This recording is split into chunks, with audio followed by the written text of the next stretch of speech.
Vamos dar início hoje com esta conversa entre os professores Fernando Rosas e Luís Menezes Leitão, um ciclo que pretende debruçar-se de uma forma não excessivamente formal sobre os 40 anos que se passaram desde o 25 de Abril.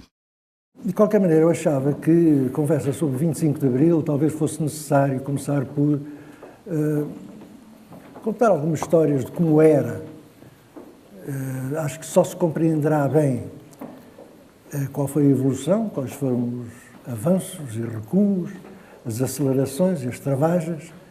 Neste momento, como é óbvio, vive-se um período de travagem brusca em relação às ideias que informaram o 25 de Abril, mas seria, portanto, necessário, esta é uma sugestão que eu faço aos dois professores aqui presentes, que se falasse um bocado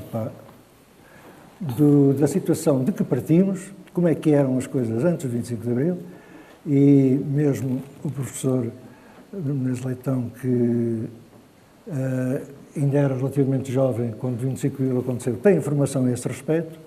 Isto para depois dizermos o que é que, de facto, o 25 de Abril nos trouxe e que não seria a evolução normal das sociedades. É óbvio que todas as sociedades evoluíram, entretanto, tanto as democracias como as ditaduras, houve uma evolução ao longo destes 40 anos. 40 anos é muito tempo, mas há coisas que, de facto, derivam diretamente do 25 de Abril, penso eu. Enfim, eu iria então tentar, uma vez que me é pedido, e vamos tentar ser o mais curto possível, fazer esse tal balanço que nós temos relativamente aos 40 anos. Em primeiro lugar, permite-me discordar de que seja muito tempo, porque 40 anos na história de um povo não é nada. Portanto, isso, aliás, lembro-me que foi isso que foi dito por um chanceler alemão, logo quando se falou dos 40 anos da RDA, e ele disse precisamente isso, e o que se passou foi que a RDA caiu logo a seguir. Portanto, ou seja, é muito difícil dar como adquirido algo que se passa apenas em 40 anos. 40 anos é muito pouco no âmbito da história de um povo. Mas é tempo suficiente, no fundo, para nós averiguarmos até onde é que chegamos em termos de regime e qual o balanço que podemos fazer relativamente a isto. Deve-se dizer que, também, em termos de ponderação, este regime está com os 40 anos que apresenta, é, neste momento, um pouco menos do que o Estado Novo. Se contarmos o Estado Novo a partir de 1926, ainda faltam alguns anos, mas se o contarmos a partir da Constituição de 33, em 74 acaba, e, portanto, são cerca de 41 anos que acabou por durar em termos de regime constitucional. O que é que nós temos, neste caso, relativamente a este regime? Temos, essencialmente, uma fase de um período, desde logo o período revolucionário, portanto, que se encerra com a constitucionalização do regime em 1976, que foi um período que podemos caracterizar como uma grande euforia, mas que em termos de realização, deve-se dizer, e em termos sociais, e é de hoje o que se fala do Estado Social, em grande parte foi uma continuação do regime de Marcelo Caetano. Portanto, ou seja, o primeiro salário mínimo é aprovado pelo governo Palma Carlos, mas já estava em preparação no tempo de Marcelo Caetano. E é Marcelo, a meu ver, que lança todos os grandes alicerces do Estado Social, com uma única exceção, o Serviço Nacional de Saúde, que de facto se deve a António Arnaud e, portanto, que criamos, neste caso, nesta indicação. Essas traves mestras do Estado Social que surgiram, deve-se dizer que tem sempre um problema prático, como é que os conseguimos garantir em termos de um período de viabilidade económica. Porque é muito fácil estabelecermos garantias, e é óbvio que esse é um contrato que existe quanto a isto, mas também há sempre uma regra que nunca podemos garantir nada que a economia não produza. O problema depois, no entanto, é quando estamos numa situação em que a economia deixa de produzir e deixamos de ter dinheiro para honrar os nossos compromissos, o que é que devemos fazer e como é que devemos assumir as consequências desse incumprimento. Isso é que vamos ver que, a meu ver, está a falhar neste âmbito. Em termos de balanço, como se disse, nós tivemos dois períodos de bancarrota antes deste, o período de 1977 e depois o período de 1983. Em 77 foi em grande parte consequência, como se disse, de euforia revolucionária. Em 1983, tendo, no entanto, uma causa de pouca gente fala, é que o Ministro das Finanças, na altura, Cavaco Silva, decidiu valorizar o escudo. e a verdade é que a economia não conseguiu sobreviver com o escudo valorizado, como se verificou neste âmbito, e talvez esse também seja um dos problemas com que nos estamos a defrontar hoje com o euro hipervalorizado. Uma Constituição, embora em grande parte dirigista e em grande parte também imposta pela tutela do MFA, porque o período inicial do Conselho da Revolução foi, de facto, uma consequência do Pacto MFA-Partidos, a verdade é que essa Constituição tinha um razoável equilíbrio entre os órgãos de soberania, principalmente quando dava um papel de verdadeiro moderador ao Presidente da República, que, efetivamente, o exerceu nos termos do primeiro mandato de Ramalhantes. Essa intervenção do Presidente da República foi, no entanto, com a revisão constitucional de 1982, sendo sucessivamente posta em causa. Começou a surgir uma ascendência do regime parlamentar que chegou a um ponto de praticamente isolar o Presidente. Deve-se dizer que o Presidente Ramalhantes ainda reagiu contra isso, tentando entrar no sistema partidário. Foi o que fez através do PRD, que teve o flop que teve. Depois, o que se passou, todos os outros presidentes que seguiram apagaram-se completamente qualquer intervenção no sistema partidário. E, portanto, o que significa que o Presidente foi sucessivamente reduzindo-se a um papel, eu já nem diria moderador, apenas um papel protocolar, pode-se dizer praticamente. Boa noite a todas e a todos. Queria agradecer à Fundação Dom Luís o convite que me fez e dizer que estou aqui com muito prazer para fazer este debate. Em primeiro lugar, para dizer que discordo do título do debate. Faço parte daquela corrente da historiografia que não acha que há uma terceira República, mas uma segunda República. O Estado Novo tinha a forma republicana do Estado, mas não tinha aquilo que normalmente se associa à República, que é o sistema liberal-democrático. Um sistema liberal-democrático limitado, mas existente na Primeira República, e o sistema democrático existente na Segunda República. Pelo meio houve uma coisa, que foi uma ditadura, que tinha a forma republicana, mas que penso que igualizá-la em termos de primeira, segunda e terceira é, de alguma maneira, ocultar aquilo que foi a sua natureza política antiliberal, antidemocrática e com as características que conhecemos.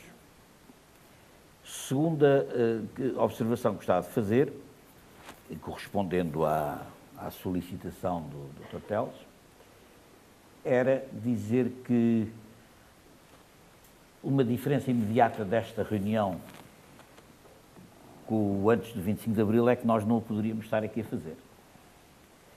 Esta reunião, para ser feita, teria que ter tido uma autorização do Governo Civil. Se a fizéssemos sem autorização do Governo Civil, tínhamos a polícia a entrar por ela e a levar-nos todos para a cadeia. E seguramente ela não seria autorizada porque era uma reunião com objetivos políticos. E, portanto, as diferenças são a nível do cotidiano, ou seja, a nível dessa coisa inestimável que hoje é o ar que respiramos e que consideramos ser normal, para o ar que não respirávamos, que era a simples possibilidade das pessoas exercerem as liberdades, as garantias, os direitos fundamentais. Liberdade de associação, liberdade de expressão, liberdade de reunião. E quem os violava ia para a cadeia. Ia para a cadeia e passava um mau bocado na cadeia. A seguir, o 25 de Abril é um dos dias mais felizes da minha vida. E por isso mesmo acho que também vale a pena, a história é a história, e vale a pena, apesar de não simpatizar nada com o Marcelo Caetano e com o consulado dele, mas é preciso lembrarmos que o Serviço Nacional de Saúde, e eu tiro o chapéu, o espírito de generosidade, maçónico até se quiser, do Dr. Arnaud, que tem aquela magnífica arrancada que representou o Serviço Nacional de Saúde, mas a verdade é que há um antecessor, que é o professor Gonçalves Ferreira, secretário de Estado do Dr. Baldassar Rebelo de Sousa, que lança as primeiras pedras, designadamente com as chamadas caixas de previdência. Era um sistema bismarckiano, é certo, não era um sistema beveridgeano, como é o Serviço Nacional de Saúde, mas de certo modo, e é um pouco a partir daí que se consegue, no terreno, fazer o Serviço Nacional de Saúde. Se não tivesse sido o sistema das caixas de previdência do professor Gonçalves Ferreira, não teria sido com facilidade que o professor Mário Mendes, secretário de Estado do Dr. Arnaud, que é ele que, na prática, constrói o Serviço Nacional de Saúde, tinha-se visto e desejado, porque as estruturas eram muito poucas. Portanto, é só uma questão de nesse aspecto, fazer um pouco de história. Depois disse que era o professor Fernando Rosa, que era o professor Menezes Leitão, falaram no ADSE. Eu devo lembrar-lhe, se amanhã, a ADSE é um sistema bismarckiano, o funcionário desconta, para o ano que vem 2,5%, o patrão, neste caso é o patrão-Estado, desconta um X também. O ano passado a ADSE foi praticamente autossuficiente, não precisou de ir buscar nada ao Orçamento Geral do Estado. Se acabasse com a ADSE, o Serviço Nacional de Saúde não conseguia aguentar 1.300.000 beneficiários que têm a ADSE. Pura e simplesmente estourava. De vez. Já os problemas de sustentabilidade são terríveis. Mas se por acaso acabassem os seguros em saúde e se acabasse a ADSE, o Serviço Nacional de Saúde não tinha a mínima capacidade para absorver toda essa gente. Também é bom que se faça esse parágrafo apenas para marcar esse ponto. Muito obrigado, meus senhores. Também acho que devemos...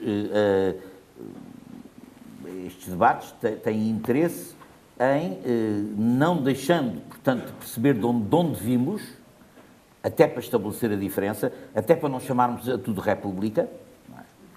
Até para não chamarmos tudo República na linguagem de Camões. Eu também falo a linguagem de Camões, não sei quem é que fala outra, não é? E já agora passo para esta coisa da linguagem dos políticos, que eu acho que é uma afirmação perigosíssima.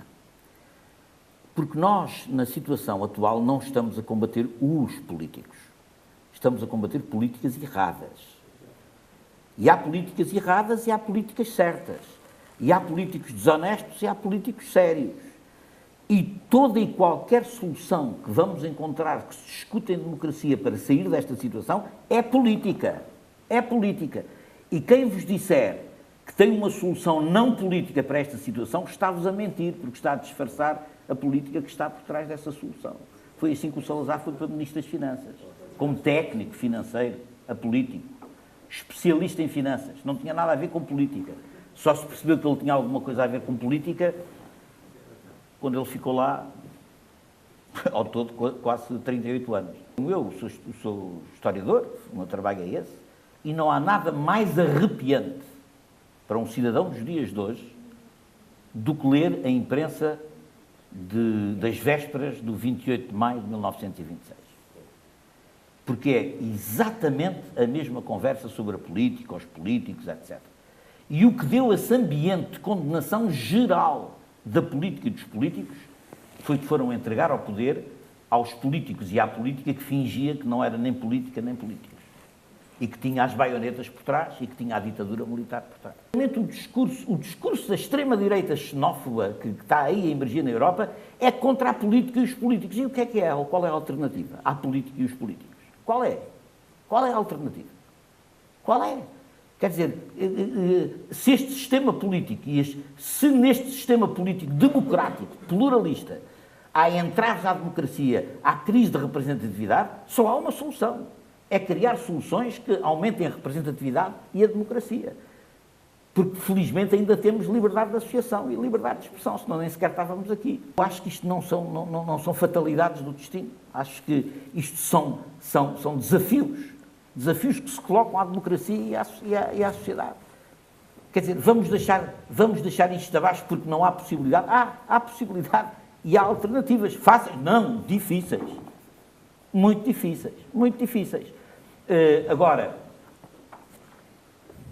o que eu digo é o seguinte: se não se trabalha nas alternativas para elas serem possíveis, o país, do ponto de vista dos direitos sociais e até dos direitos políticos, vai andar para trás meio século. Vai andar para trás meio século. Conquistas históricas como as 8 horas de trabalho. Que rios de sangue é que correram no Ocidente, já para não falar do Oriente, onde nem sequer as 8 horas há, para se conquistarem as 8 horas de trabalho. Que rios de sangue é que correram? Que sacrifícios foram possíveis para haver contratação coletiva, para haver sindicatos livres, tudo isso.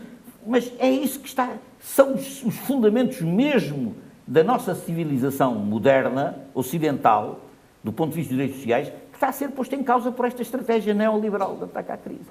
E, portanto, eu acho que temos que discutir e arranjar soluções, porque este caminho que está a seguir já se viu que não resulta e que destrói profundamente conquistas essenciais à democracia política que temos. E estão a fazer surgir, em Portugal, e só não há movimentos de extrema-esquerda ferozes aí, extrema-direita ferozes aí ao ataque do poder político, por circunstâncias históricas muito particulares, porque tivemos uma revolução recente, porque enfim, podemos discutir isso, é um assunto até interessante. Agora, vocês sabem que a Aurora Dourada, que são neonazis na Grécia, têm 16 deputados no Parlamento. Tem 16. A Marine Le Pen pode ganhar as eleições europeias. Só queria terminar a minha intervenção dizendo o seguinte, sobre a Alemanha. A Alemanha não só ganha, como aqui já foi referido, muito com a estabilidade do euro e com a dívida que nos cobra, com a dívida que está a ser cobrada ao país. Ganha muito com isso, ganhou já muito com esse negócio. O que é preciso historicamente lembrar é que a Alemanha beneficiou de um regime de dívida quando esteve atrapalhada, quer na crise, antes da crise de 29, quer no primeiro pós-guerra, quer sobretudo no segundo, que é exatamente o tipo de financiamento que nós neste momento devíamos reclamar. Que é um financiamento a longo prazo, a baixa taxa de juro e que dê tempo ao país para beneficiar desse investimento e respirar, pagando a médio e longo prazo a dívida que temos. Bastava que houvesse um consenso europeu para sugerir à Alemanha que aceitasse para os outros o regime que salvou e ergueu a Alemanha, da República Federal Alemã, depois da Segunda Guerra Mundial. Portanto, essas coisas não são coisas que acho que possamos pôr de lado. A história existe exatamente para nós dar argumentos a uma discussão sobre o presente. Era esse tipo de... Porque é que esse sistema de financiamento que salvou a Alemanha, que ergueu a Alemanha, que fez da Alemanha o que ela é hoje, não é bom para os países da periferia, como o nosso e como outros que têm problemas semelhantes, enfim, funcionalmente semelhantes. E é essa a questão que eu levanto, porque essa questão faz parte também da necessidade de termos um argumentário com os nossos credores. Porque se nós, face aos nossos credores, nos limitamos a fazer o que eles querem, é claro que daqui é que não há saída nenhuma. Precisamos ter uma política externa. E uma política externa também no domínio da dívida. É isso que eu acho que devia existir.